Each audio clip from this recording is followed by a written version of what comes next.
think I hear some people in this house.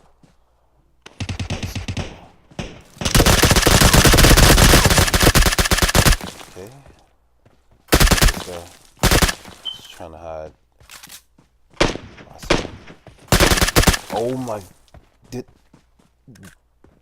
Yo, did I really just do that?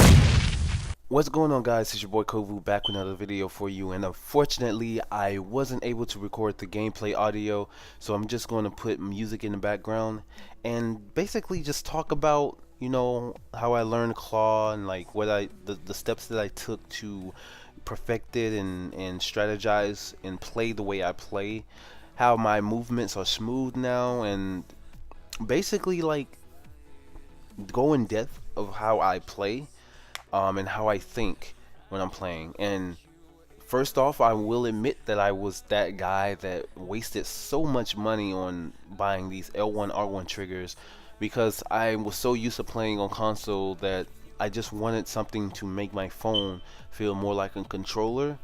And I would buy these things, and not only that, sometimes I would get them in the mail and they would just not work straight out the box, or I would use them and they would break easily, and so I would have to rig them to basically do what I want them to do. And I don't know, I try to use these things to improve my gameplay, and overall I was just wasting money on just buying them and they was just breaking easily. So I just went on YouTube and just searched how I can improve in playing, you know, PUBG or any mobile game, and the claw method was like the top searched thing that most people really wanted to get into. So I checked a few videos out, checked a few not subscribers, YouTubers out, like IB, Red Gaming. This is just to name a few. And these guys, I just study their movements and basically their hand cams and how they strategize and move the way they move, and that just basically gave me the idea to just come up with my own style, come up with a way where I can play aggressively and strategically at the same time.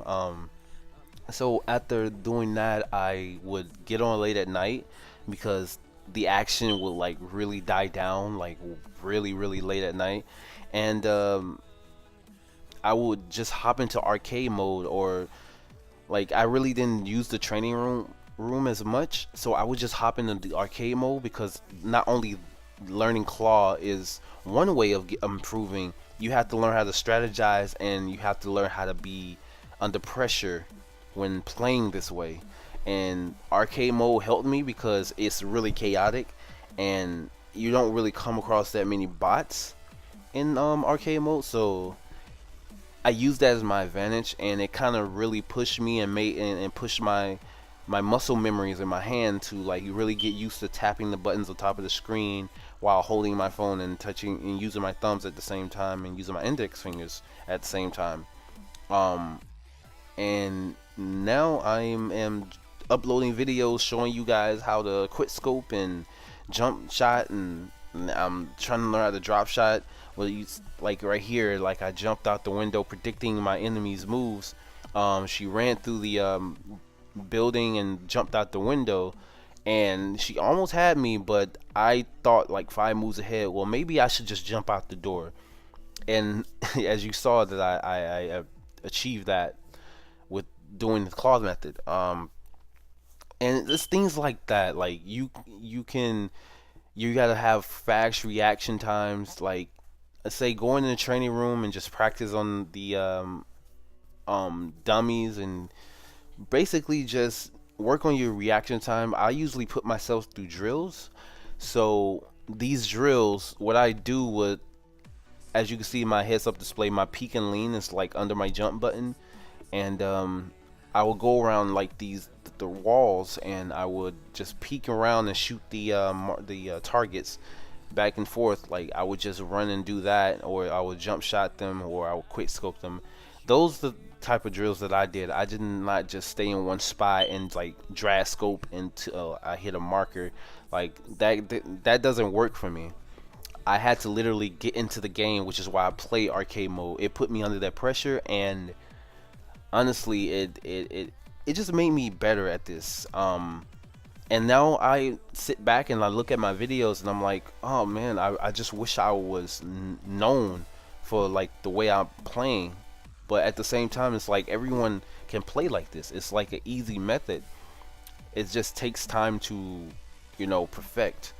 And like I saying, what I'm doing with my channel, I'm just bringing out videos and basically tips and tricks on showing you guys how to think and play this way, because I feel like most YouTubers don't touch on the fact that it's not just you using more than 3 or 4 fingers on the mobile screen to play this game. It's more of how would you get out of a situation being pinned down inside of a house and you got 2 guys on the stairs and you got 1 guy looking in the window, the only exit that you have. How can you get out of that? Would you just run into them and rush them, or would you peek and lean and take one of them out, distract the other guy, and you know, just you'll be able to throw grenades and smoke grenades out and basically get yourself out of that. It's stuff like that, just being able to strategize and think while you under pressure. That will help you perfect claw, this playing claw as a choice, a way of gaming, I guess. With that being said, let's talk about more of this gameplay. Well, I can hear what I was doing was moving more back and forth on the walls because I can hear footsteps around me. And what I would do was just move against the walls and sit there for maybe like 5 seconds and see where the direction of the footsteps are coming from. And as you can see, I found out that it was 2 guys, and you can distinguish how many people there are around you. And I found it was 2 guys. They was trying to get the they was waiting for this box that was dropping down in the it was going to drop down in a second. And basically I just used crouching as effectively as possible, because it really matters in this game. Like, you have people laying down and crawling, yeah, that works too, but crouching, people don't really take advantage of crouching. As you see, I'm waiting for these guys to run past me. When it comes to shooting, if you see 2 or more people, you want to shoot the person in the back.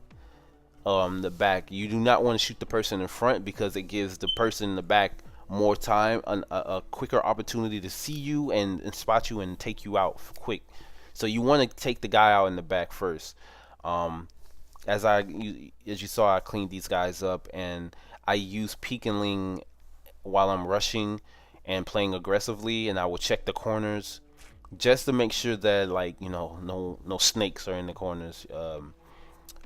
Yeah, that's pretty much how I play. I know I'm playing like really quick. And as I'm coming up to the last person, they're trying to they hit me, but I think they was just they didn't really follow through with the kill, so they gave me enough time to heal. And I hear them coming. Not see them, what I'm talking about. I hear them coming, so I can distinguish where their footsteps are coming from, what move they're gonna make. I visualize my enemy. Okay, this person is just really trying to sneak around me, so let me just move over, and if I can get a good angle, I can peek, and voila, take out the enemy like that. And that's a good way to end the game. I like doing this little thing where I just laugh at my enemies at the end. I hope you guys enjoyed this little commentary. Like, comment, subscribe, and I'll see you on the next one. Peace.